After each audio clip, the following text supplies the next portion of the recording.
अगर आप लोग सुन रहे हो तो कोई बताए।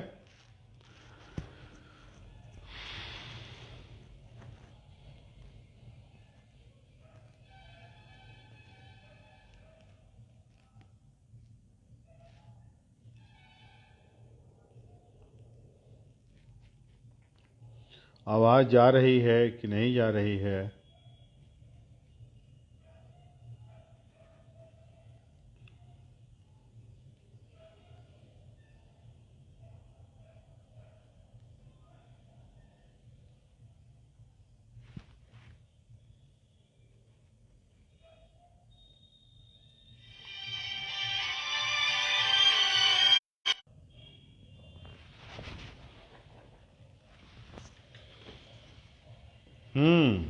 तो मुझे याद है ये साल 2020 जो गुजरा है बड़ा उथल पुथल का था। कोरोना का कहर था। आदमी अपने एक अंग से दूसरे अंग को छिपाता था, अपने हाथों को चेहरे पर नहीं ले जाता था। क्या पता कोरोना हो जाए, क्या हो जाए। अभी भी हम इसे उबर नहीं पाए हैं। इतना खौफ ज़्यादा माहौल पैदा हो गया था कि जान के लाले पड़ गए थे। पूरा हिंदुस्तान ही नहीं, पूरा विश्व इसकी भयानक चपेट में आ गया। और देखते देखते तमाम घर दरवाजे सब कुछ बंद होते चले गए। और इन्हीं दरवाज़ों में, इन्हीं घरों में हमारे मुल्क के भविष्य भी बंद हो गए। जो हमारे नौनिहाल हैं, जो हमारी जनरेशन, हमारी पीढ़ी के धरोहर हैं, विरासत हैं, मासूम फनकार, मासूम बच्चे हैं, वे इन घरों में बंद होकर के रह गए। और ये सिलसिला चलता रहा, चलता रहा। धीरे धीरे हिम्मत बढ़ी, हौसले बढ़े। और तब कहते हैं ना, आवश्यकता आविष्कार की जननी है।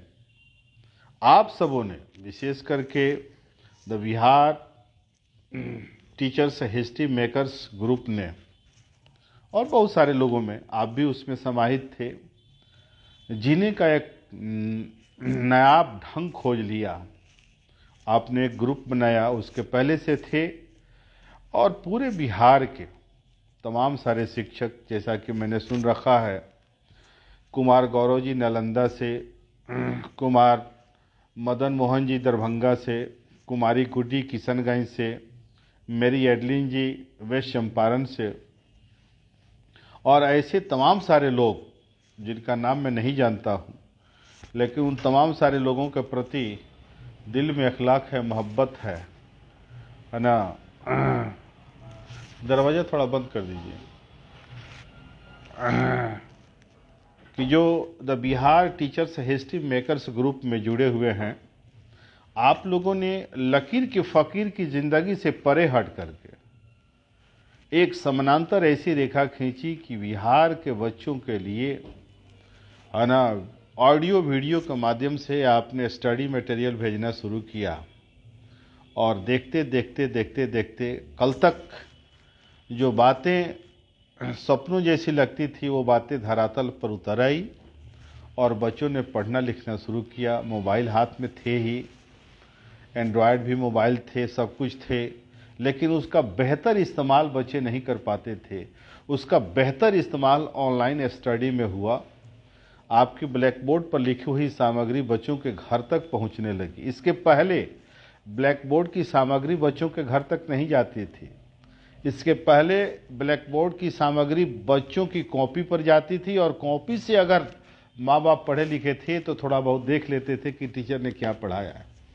आज जब आप ऑनलाइन होकर के पढ़ाने लगे तो आपके चेहरे की ताजगी, आपके चेहरे की आशुदगी, आपके चेहरे पर आया हुआ आत्मबल, वह कॉन्फिडेंस जो है ना, आपके बाजुओं में उतर गया। और उतर करके वह ब्लैक बोर्ड पर गया, और ब्लैक बोर्ड से निकल करके इस ऑनलाइन प्लेटफॉर्म के माध्यम से, डिजिटल प्लेटफॉर्म के माध्यम से बच्चों के जहन तक गया। ये मामूली बात नहीं थी, ये बहुत बड़ी बात थी। आपने सचमुच हिस्ट्री बनाई, एक नायाब हिस्ट्री बनाई। आज जबकि बच्चे अभी संयोग से मैं बेगूसराय ज़िले का अभी नोडल अफसर हूँ, एग्जामिनेशन यहाँ देख रहा हूँ। शिक्षा विभाग के द्वारा भेजा गया हूँ। मैं आपको बेगूसराय से ही मुखातिब कर रहा हूँ। मेरे पास कुछ समय था और एडलिन जी ने अनुरोध किया तो मैं अपना लोभ संवरण नहीं कर सका। इंटर की परीक्षा हुई। मैंने लगभग 36 परीक्षा केंद्रों को देखा। कदाचार मुक्त परीक्षा चल रही है। मैं यही सोच रहा था कि स्कूल कॉलेज वगैरह सब तो बंद थे। हे भगवान, कहीं हमारे बिहार के भविष्य बनाने वाले इन बच्चों के कलम तो नहीं बंद हो जाएंगे। मैंने देखा 3 घंटे का बेहतर इस्तेमाल लड़का लड़की लोग कर रहा था। एकदम फराटे से लिखे चले जा रहे थे। ऐसा लगा ही नहीं कि कोरोना के चलते इनकी पढ़ाई प्रभावित हुई है। लगभग 1 तारीख से लेकर के 13 तारीख जो ऑप्शनल परीक्षा थी, उस दिन तक हमने देखा, तमाम सारे केंद्रों पर जाकर के देखा, बच्चे कलम तोड़ करके लिख रहे थे। एक एक बच्चा 2-2, 3-3 कलम लाए हुए थे। किसी के कलम नीचे गिर जाते थे। 1-2 बातें मैं जरूर बच्चों से कहता था कि बेटा मास्क लगा लो, बेटा तुम्हारी कलम नीचे गिरी है उठा लो। कदाचार मुक्त परीक्षा इंटर का बहुत सही ढंग से संपन्न हुआ और अब कल से मैट्रिकुलेशन की परीक्षा हो रही है। तो मुझे पूरा विश्वास है कि the Bihar teachers history makers ने मैट्रिकुलेशन के बच्चों को भी उसी पूरी तन्मयता से तैयार किया होगा और बच्चे उसी तरीके से कलम तोड़ करके लिखेंगे। मेरी शुभकामना है। देखिए भाई, आप जहाँ कहीं भी हैं, जिस रूप में भी हैं, आप बच्चों को शिक्षा दीक्षा दे रहे हैं। आपके पास लाजवाब स्किल है। आपके पास स्किल, हुनर वगैरह की कमी नहीं है। कमी कहाँ रह जाती है? कमी रह जाती है हमारी सोच में, हमारी पॉजिटिविटी में।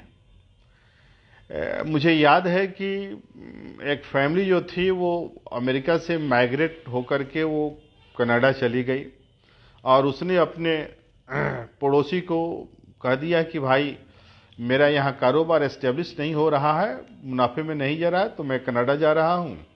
मेरी प्रॉपर्टी को तुमको हम अथराइज कर देते हैं, इसको बेच डालना, नीलाम कर देना और जो राशि हो, जो अमाउंट हो, उसको आप बैंक ड्राफ्ट बना करके हमारे अकाउंट पर भेज देना। दोस्त था, वो तैयार हो गया, वो चला गया, परिवार लेकर चला गया कनाडा।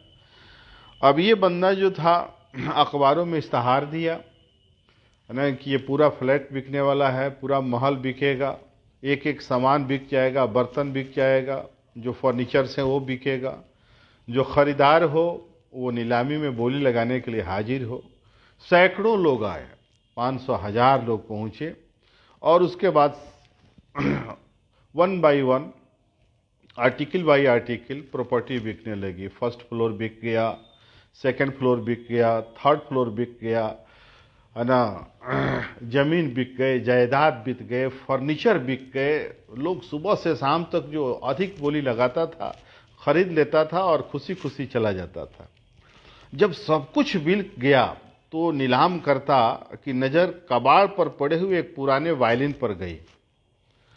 नीलामकर्ता को ठिठोली सूझी। उसने उस पुराने वायलिन को उठाया और हाथ में लेकर हवा में लहराया। बोला कि है कोई इसको खरीदार? इस पुराने वायलिन को कोई खरीदेगा क्या? लोग हंसने लगे। ये गर्द गुबार लगा हुआ टूटा फूटा वायलिन है, भला इसकी क्या कीमत, इसको कौन मोल लेगा? लोग हंसे कि ये नीलामकर्ता को ठिठोली सूझ रही है और लोग जाने लगे। तभी भीड़ से एक आदमी, एक बुजुर्ग आदमी, एक बूढ़ा आदमी बाहर आया और नीलामकर्ता के हाथ से वायलिन ले लिया और ले करके उसके उलझे हुए तारों को सुलझाया और उसके ऊपर जो गर्द गुबार थे उसको अपने तौलिया से उसको साफ किया।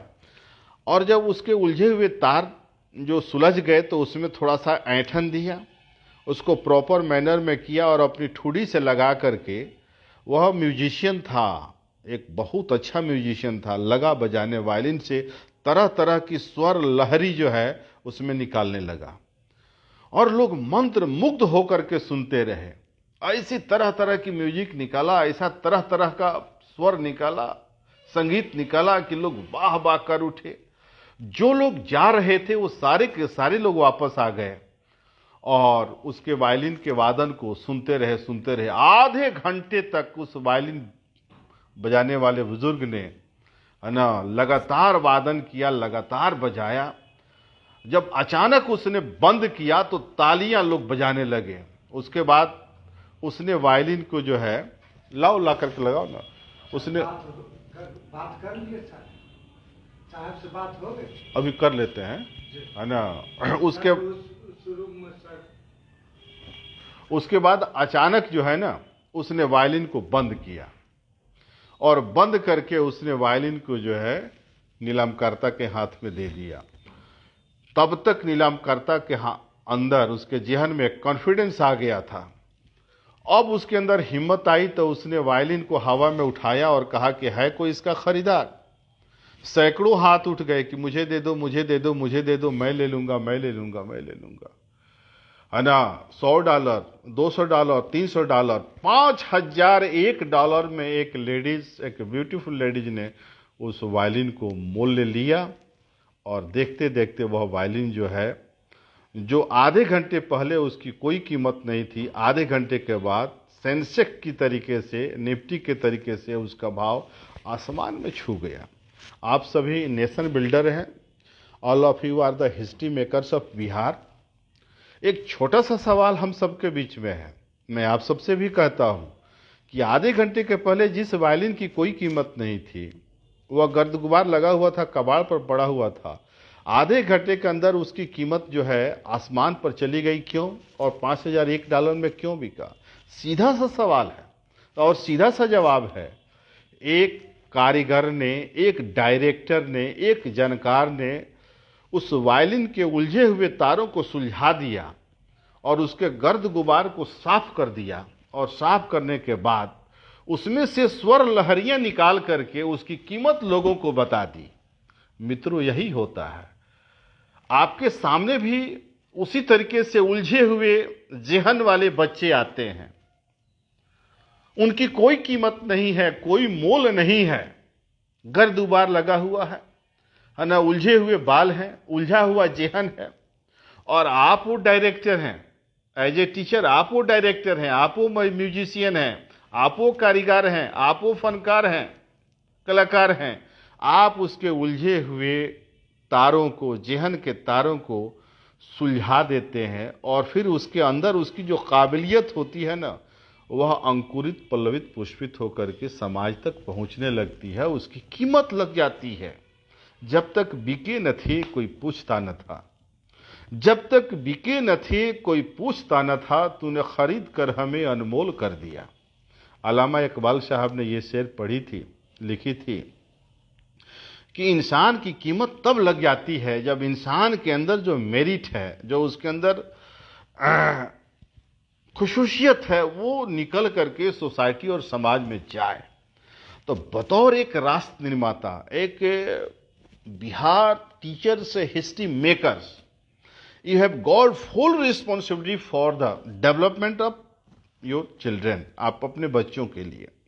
और मुझे बड़ी खुशी है कि इस दिशा में आप कारगर पहल कर रहे हैं, आपकी पहल हो रही है। आपको नया कुछ कहने की ज़रूरत नहीं है। जो लोग इस ग्रुप में थोड़ा सा उदासीन हो गए हों या थोड़ा सा उनको महसूस होता हो कि मुझे रिफ्रेशमेंट नहीं मिलता है, मैं चार्ज नहीं हो रहा हूं, उनको मैं मुखातिब करते हुए कहना चाहूंगा कि जब कोई जनक कंधे पर हल उठाता है, जब कोई जनक कंधे पर हल उठाता है और धरती का सीना चाक करता है तो सीता का जन्म होता है। और जब कोई अर्जुन गांडी उठाने से महाभारत में इनकार करता है तो गीता का जन्म होता है। और गीता का कहना है कर्मयोगाधिकारेस्तु मा फलेषु कदाचन। ऐ इंसान, बगैर किसी फल फ्रूट के, बगैर किसी आस उम्मीद के तुम अपना कर्म किए जा। फल की चिंता मत कर, रिजल्ट तो हम देंगे। कब देंगे, कैसे देंगे तू नहीं जानता है, तेरे पीछे वाले भी नहीं जानते थे। अगर उन्हें मिला तो तुझे भी मिलेगा। तो इस आस उम्मीद में मत रह और उसके लिए चिंतित मत हो। जब कोई जनक कंधे पे हल उठाता है और धरती का सीना चाक करता है तो सीता का जन्म होता है। और जब कोई अर्जुन गांडी उठाने से इनकार करता है माया मोह में पड़कर, तो गीता का जन्म होता है। हम वो गीता वाले हैं। गीता के उपदेशों को, नसीहत को हमने सुना है, सीखा है। आप इसे अपने जीवन में उतारिए और देखिए, आखिर कभी नहीं होता है, ये सब कुछ शुरुआत होती है। इस ग्रुप की भी ये शुरुआत है, और चूंकि इस ग्रुप ने कुछ बेहतर किया है, इसलिए आने वाले समय में इस ग्रुप से और अपेक्षाएं हम सबों की बढ़ जाती है। अभी तो हमने चलना शुरू किया है, लिहाजा सफर को मीलों में मत बांटिए। एडलिन जी कहती हैं कि 19 में हमने शुरू किया, 20 में हमने काम किया, 21 में आ गए। नहीं नहीं नहीं, 19, 20, 21 गिनने की जरूरत नहीं है। ये तो दुनिया गिनेगी, ये तो इतिहास गिनेगा। हम तो हिस्ट्री बनाने वाले हैं। जिन्हें इतिहास लिखना होगा वो लिखेंगे कि हिस्ट्री मेकर ने क्या क्या मेकिंग किया। अभी तो हमने चलना शुरू किया है, लिहाजा सफर को मीलों में मत बांटिए कि हम 4 मील आ गए, 5 मील आ गए, 2019 निकाल लिए, 20 निकाल लिए, अब 21 में प्रवेश कर गए हैं। इसलिए कहते हैं कि अभी तो हमने चलना शुरू किया है, लिहाजा सफर को मीलों में मत बांटिए। इंसानियत को महफूज रखिए, इसे खंडहर और किलों में मत बांटिए। प्यारा सा है अपना वतन, इसे समंदर और झीलों में मत बांटिए। अभी तो हमने चलना शुरू किया है, लिहाजा सफर को मीलों में मत बांटिए। इंसानियत को महफूज रखिए, इसे खंडहर और किलों में मत बांटिए। समंदर सा है अपना वतन, इसे पोखर और झीलों में मत बांटिए। समंदर सा है अपना वतन, इसे पोखर और झीलों में मत बांटिए। एडलिन जी, गौरव जी, गुड्डी जी और मदन मोहन बाबू दरभंगा, आप तमाम सारे लोगों को 19, 20, 21 की गिनती करने की ज़रूरत नहीं है। आपको बस अपने जहन में ये सोचना है कि हमारी सफ़र की शुरुआत हुई है तो हम इतिहास बनाने के निकले हैं। और एक और बात जो बड़े प्रेम से मैं अपने शिक्षक राष्ट्र में तो भाई बहनों को कहता हूँ, अगर आप लोग माध्यमिक शिक्षक संगठन से जुड़े हुए लोग हैं, माध्यमिक शिक्षक ग्रुप से हैं, तो आपने श्री केदारनाथ पांडे जी का नाम सुना होगा, जो माध्यमिक शिक्षक संगठन के अध्यक्ष अभी हैं, बहुत दिन तक महासचिव भी रहे। मैं उनका वर्ग 8 से लेकर के 11 तक का स्टूडेंट रहा हूं, और आज जो कुछ भी हूं मैं फख्र के साथ करता हूं कि मैं अपने गुरुदेव की देन है।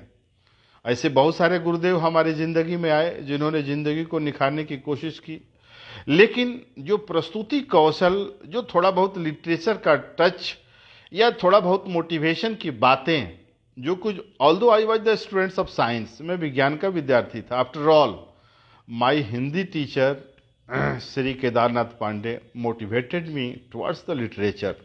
ये गुरु की कृपा है कि मैं आज आपसे मुखातिब हूँ, और ये बसंत पंचमी जैसे पवित्र मौके पर आपसे मैं रूबरू हो रहा हूँ।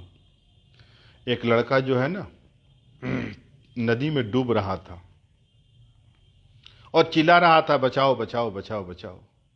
बगल से एक बुजुर्ग जा रहे थे, वो किनारे खड़े होकर के देख रहे थे। वो चिल्लाया कि बाबा मेरी जान बचा लो, मैं धार में पड़ गया हूँ, मर जाऊंगा मर जाऊंगा।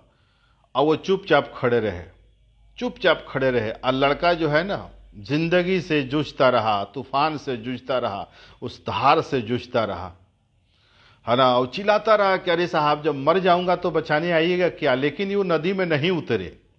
जब सचमुच बच्चा जो था, वो लड़का जो है, वो धारा में एकदम बह गया, तब ये अचानक जो है उसमें कूदे और उसको जाकर के बाहर लाए, खींच करके उसके पेट से पानी निकाले। 10 मिनट के बाद वो लड़का जो है नॉर्मल हुआ। जब सामान्य हुआ, आंखें खोली तो कहा कि बाबा ये क्या है, आपने करिश्मा किया। अगर बचाना ही था तो पहले न बचा लेते। जब मैं अधमारा हो गया तो बचाने के लिए काहे गए, मैं तो आवाज पहले से लगा रहा था। तो उस बुजुर्ग ने कहा कि बेटे दरअसल मैं चाहता तो पहले कूद करके तुझे बचा लेता, लेकिन मैं ये देखना चाहता था कि इन कठिनाइयों से पार पाने के लिए, इन खतरनाक हालात से जूझने के लिए, इस मौत, जिंदगी और मौत के बीच में जो थोड़ा सा फासला रह गया था, उस फासले को कवर करने के लिए तुम्हारे पास क्या जज्बात है, तुम्हारे पास क्या तैयारी है। और सुनो, मैंने देखा कि तुम्हारे अंदर हिम्मत है और मद्दा है। एक बात करना, एक काम करना बेटा, मैं अरे गहरे नथु खैरे को नहीं बचाता हूं। अगर तुझे ईश्वर के हिसाब से अगर नया जीवन मिल गया है ना, अगर मैं नहीं रहता तो जाहिर सी बात है उस धारा में डूब करके तू मर जाता। मैंने तुझे बचाया, तो दुनिया में ये प्रूफ करके दिखा देना, अपने जीवन में ये प्रूफ करके दिखा देना आखिर तुमको बचा करके हमने अच्छा किया। अब जानते हैं बचाने वाले कौन थे? बचाने वाले सुकरात थे। अब एक छोटा सा आंसर आपके सामने है, आप ढूंढिएगा सुकरात ने किसको बचाया था। That is answer before you. I will give my this answer to my WhatsApp number 9430203718 9430203718।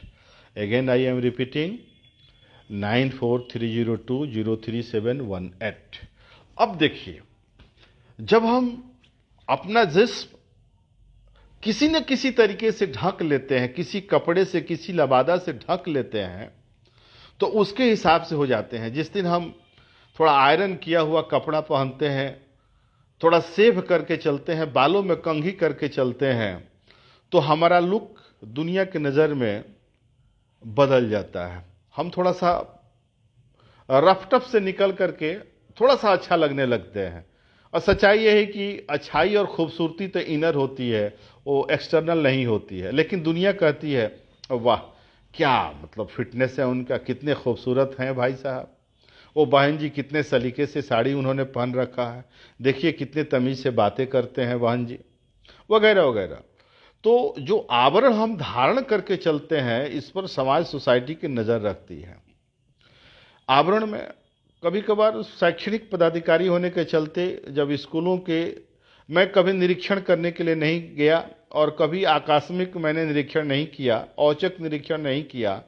मैंने इन्फॉर्मेशन दे करके, सूचना भेज करके उस विद्यालय को देखा, चाहे वह +2 हो, चाहे वह प्राइमरी स्कूल हो।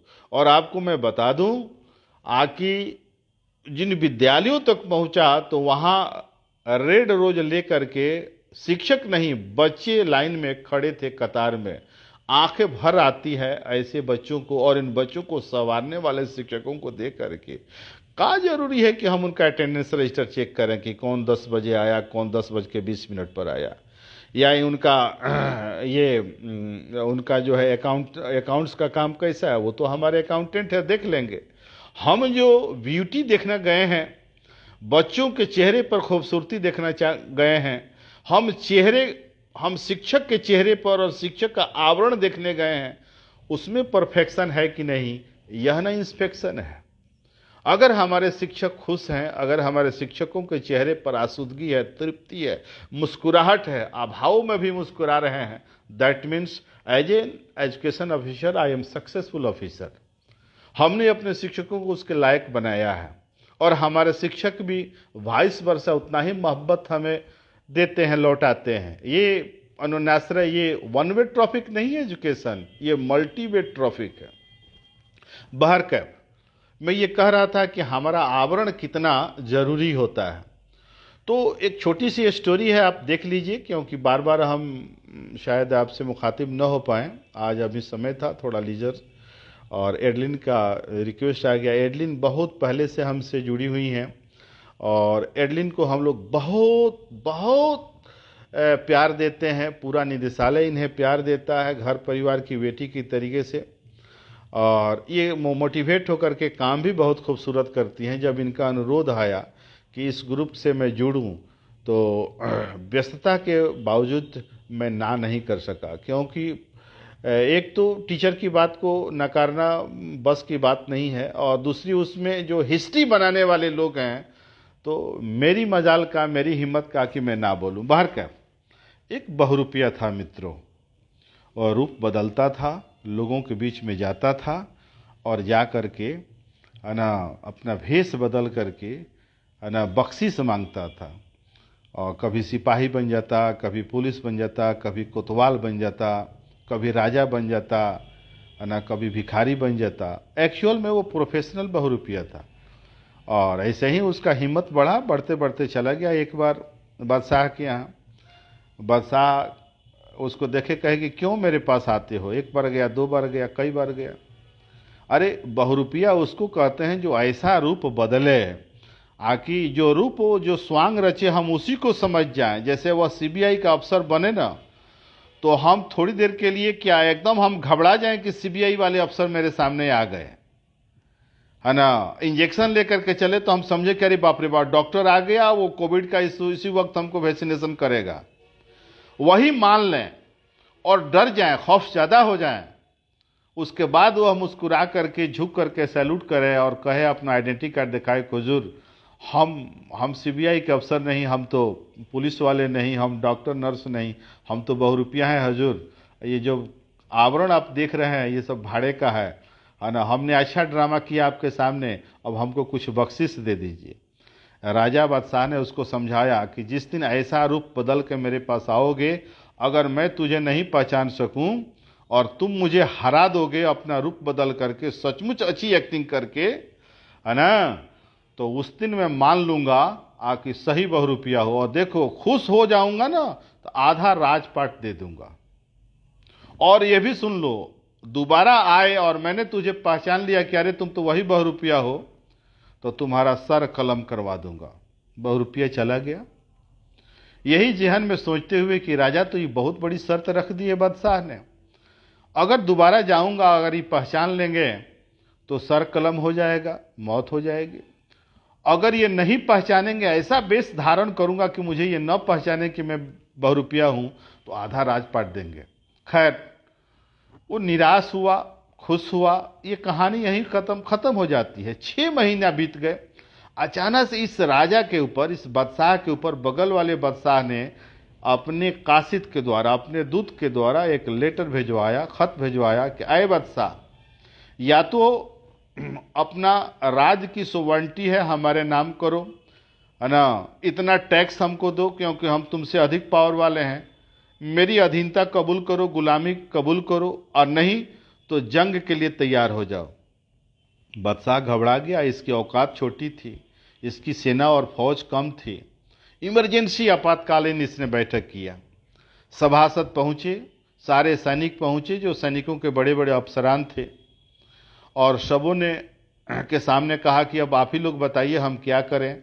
उस बादशाह के सामने हम टिक नहीं सकते हैं, उसके पास हजारों लाखों की तादाद फौज की है, हमारी सैकड़ों और हजारों में है ना। 2 दिन भी लड़ाई लड़ने के लिए हमारे पास तैयारी नहीं है, हमारी हार निश्चित है ना। तो क्या करें, उसको टैक्स दे करके उसके अंडर में हो जाएं, उसकी गुलामी कबूल कर लें या लड़ें।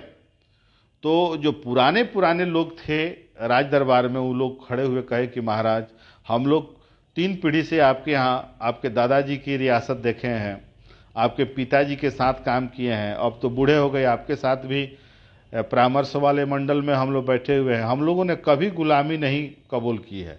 ठीक है, हार जाएंगे, मर जाएंगे, लेकिन बिना लड़े हुए हम उसकी गुलामी कैसे कबूल कर लेंगे। गोया कि सर्वसम्मति से हो गया कि लड़ाई होगी, और इसने यहां से अपना दूत भेज करके कह दिया कि मैं लड़ाई के लिए आ रहा हूं, मैं तुम्हारी गुलामी कबूल नहीं करूंगा, जीते जी कबूल नहीं करूंगा। और एक डेट मुकर्रर हो गया कि अमुक जगह बीच में जो सीमा पड़ती थी वहां पर लड़ाई होगी दोनों की।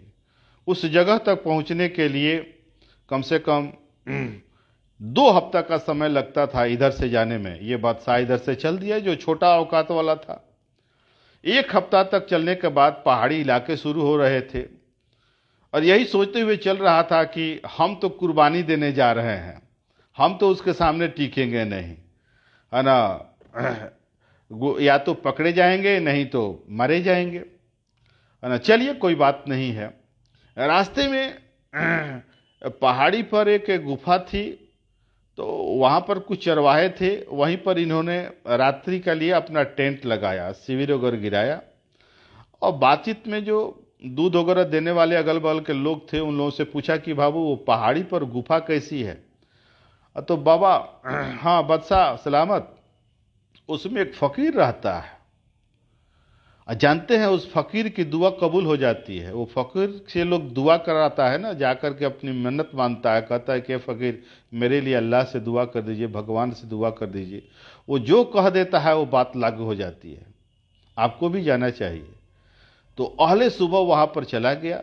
फ़कीर जो था परवरदिगार आलम परमपिता परमेश्वर की शान में, है ना, के शान में वो आंखें बंद किए हुआ था। बादशाह पहुंचा और जाकर कहा कि अय फ़कीर, दुनिया के बेताज बादशाह, सुना है कि आप जिसके लिए दुआ कर देते हैं उसकी दुआ बेजा नहीं जाती है। मैं एक छोटे फौज और छोटी सेना का एक बादशाह हूँ, लड़ाई लड़ने के लिए जा रहा हूँ।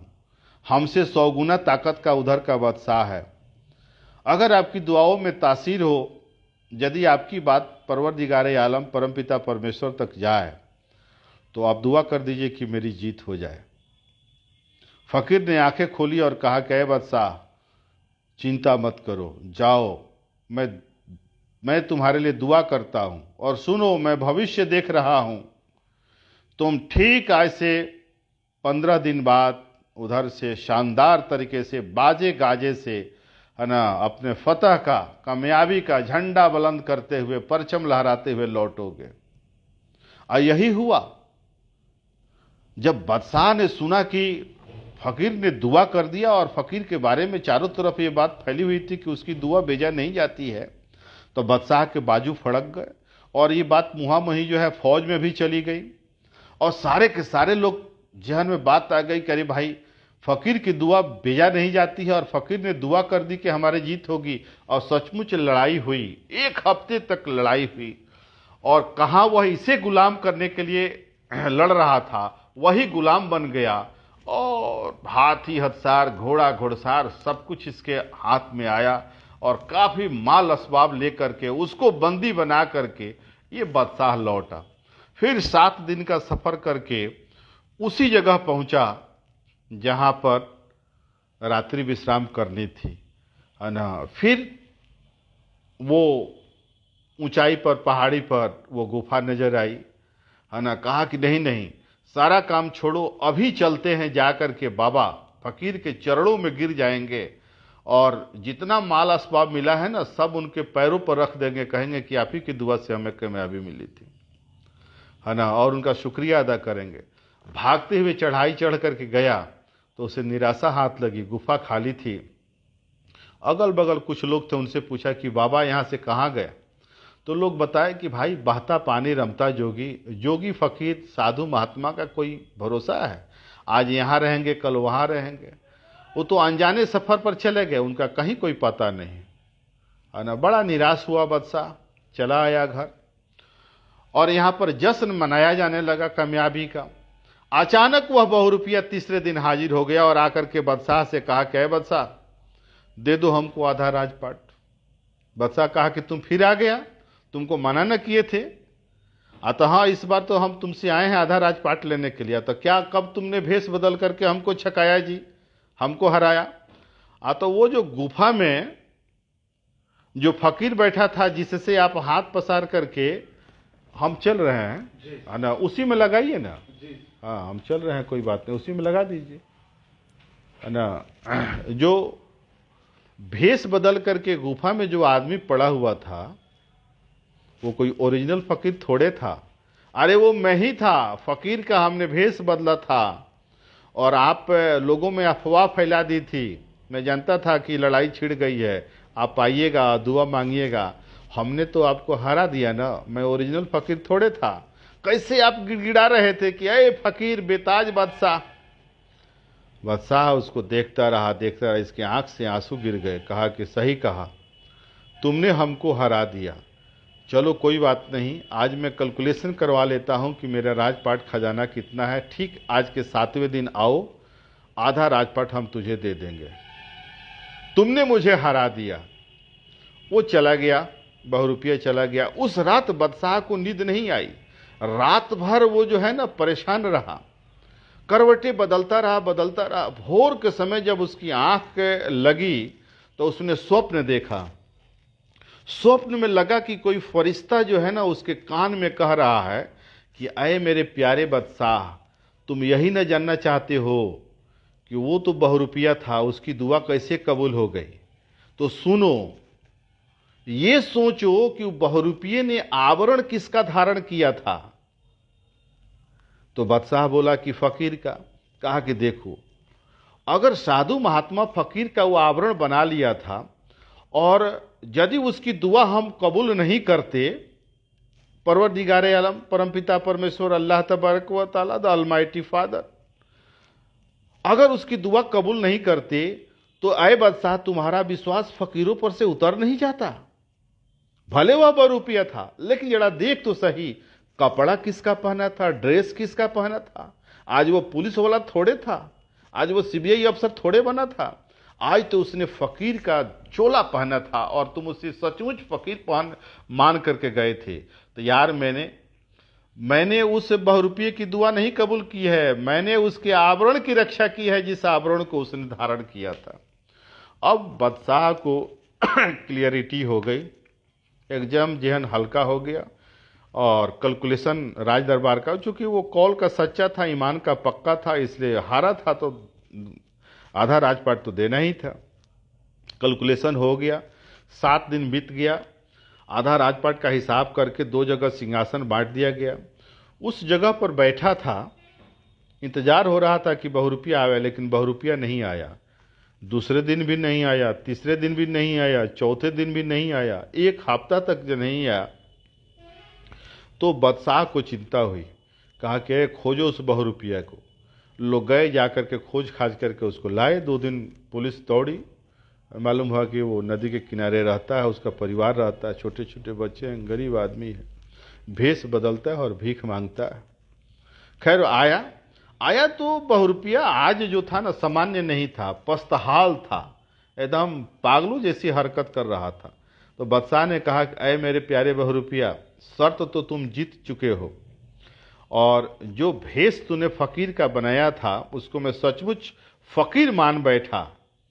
यार तुम जीत गए, मैं हार गया। अगर तुम्हारा भेष में पकड़ लेता कि तुम वही डुप्लीकेट बहुरूपिये हो तो सचमुच मैं तुम्हारा सर कलम करवा देता, परिवार को भक्सी जोखवा देता। लेकिन चूंकि तुम जीत गया और मुझको तुमने खुद को फकीर मानने के लिए मजबूर कर दिया, इसलिए तेरी जीत हुई, मेरी हार हुई। ले, ये राज सिंहासन तेरा, आधा राजपट तेरा, अना पूरी संपत्ति में से आधी तेरी आधी मेरी, सिर्फ आधे का मालिक मैं हूं, आधे का तुम। बैठो इस पर सिंहासन पर। तो बहुरूपिया हाथ जोड़कर बोला, ऐ मेरे बादशाह, ऐ मेरे प्यारे बादशाह, अना जानते हैं जिस दिन मैं सप्ताह दिन पहले जब आपके पास आया कि मुझे आधा राजपाट दीजिए ना, और आपने कह दिया कि मैं दे दूंगा, तो मेरे मन में पागलपन, जेहन में पागलपन होने लगा, है ना। रात भर मुझे नींद नहीं आई, यही सोचता रहा कि अय अल्लाह तबारक व तआला, अय परम पिता परमेश्वर, मैं तो ओरिजिनल फकीर नहीं था। अब बादशाह कहता है, दुनिया कहती है कि मेरी ही दुआ से उसको जीत हासिल हुई है, क्योंकि इसकी फौज कम थी, इसकी सेना कम थी, ये कमज़ोर था, ये कमज़र्फ था, बावजूद इसे कामयाबी हासिल हुई और फतह का झंडा बुलंद करते हुए लौटा। दुनिया मानती है कि मेरी दुआ तूने कबूल की, जबकि मैं तो फकीर था ही नहीं। अय मालिक, मुझे समझ में नहीं आता कि मेरे जैसे एक मामूली बहुरूपिये की तूने दुआ कैसे कबूल कर ली। मैं भी जानते हैं बादशाह, पूरी रात करवट बदलता रहा। भोर में मेरी नींद लगी तो मुझे लगा कि कोई फरिश्ता आकर के मेरे कान में कह रहा है, ऐ मेरे प्यारे बहुरूपिये, इस मुगालते में मत रह कि अल्लाह ने, परवरदिगार ने, परमपिता परमेश्वर ने तेरी दुआ कबूल की है। ऐ बहुरूपिये, जरा सोच, तूने आवरण किसका धारण किया था? आ तो फकीर का। तो ऐ बुड़बक, जरा सोच, यदि ऊपर वाला उस फकीर के जिसका आवरण तूने बनाया था, चोला पहना था, कपड़ा पहना था, जटाजुट लगाया था, दाढ़ी बनाया था, और सचमुच तुझे वो फकीर मान करके रो रहा था बादशाह, हाथ फैलाया था, दामन फैला करके तुमसे दुआ की दरखास्त कर रहा था, अगर तेरी दुआ को कबूल नहीं करता तो लोगों का, बादशाह का, फकीरों पर से, साधु महात्मा पर से विश्वास नहीं उतर जाता। और साधु महात्मा, फकीर, अव्वल, ये सभी अल्लाह तबारक व ताला के परमपिता परमेश्वर के खास लोग होते हैं, जो दिन रात परमपिता परमेश्वर की गुणगान करते हैं और दुनिया को सही रास्ते पर चलने की सलाहियत देते हैं। तो वह नहीं चाहेगा कि फकीरों पर से, साधु और महात्मा पर से आम जनता का, आम आदमी का विश्वास उतरे। इसलिए उसने तेरी दुआ नहीं कबूल की, उसने उस आवरण की रक्षा की है, उसने उस चोले, उस दामन की रक्षा की है जिस चोले और दामन को तुमने धारण किया था। तो अय बादशाह, मुझे फुल क्लियरिटी हो गई है, मैं समझ गया कि मेरी दुआ कबूल नहीं हुई है, कबूल उस कपड़े की हुई है, उस दामन की हुई है जो मैंने धारण किया था।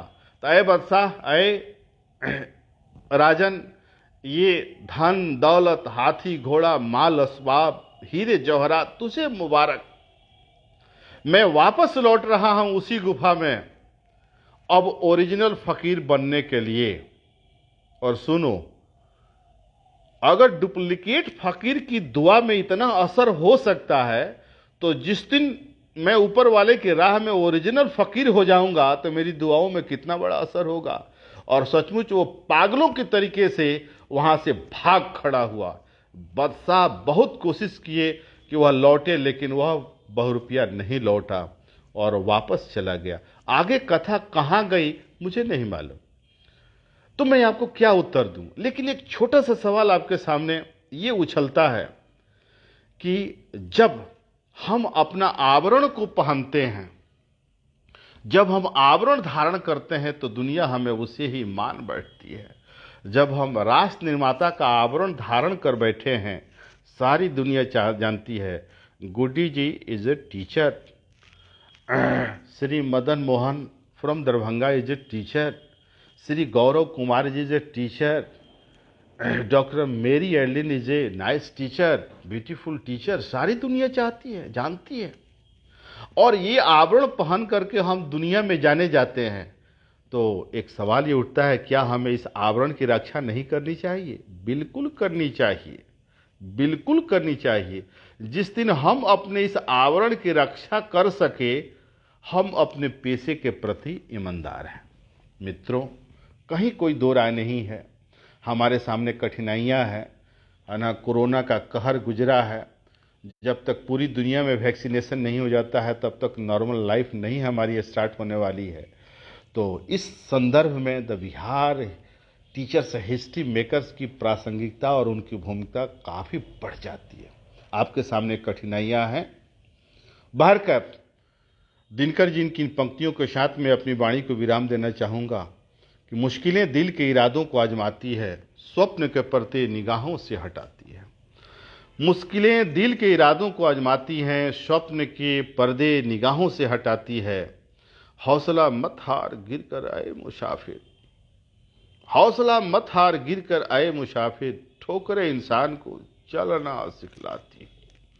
दूसरी बात, बुझी हुई शम्मा फिर से जल सकती है, फिर से हालात अच्छे आएंगे, फिर से हमारे बच्चे बेंच पर सामने रहेंगे और ब्लैक बोर्ड पर हम रहेंगे।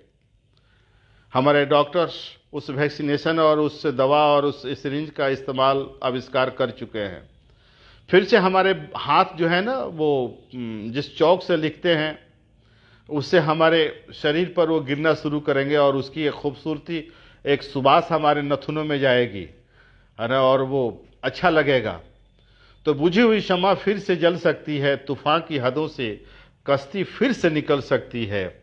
मायूस न हो, इरादे न बदल, तकदीर किसी वक्त बदल सकती है।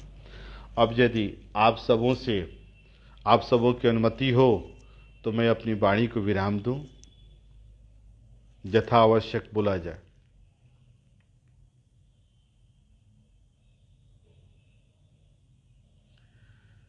चूंकि आपकी आवाज़ नहीं आ रही है, इसलिए एक आध आदमी मैसेज कर दें। मैसेज तो आ रहे हैं कि आपकी अनुमति हो तो मैं इसे समाप्त करूं।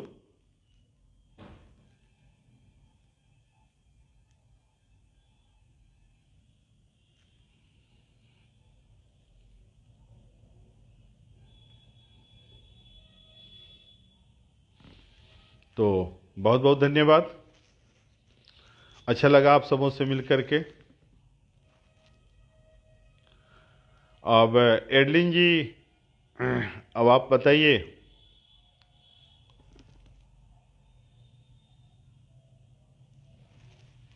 Thank you, all the best. हम लोग फिर मिलेंगे ना, फिर मिलेंगे।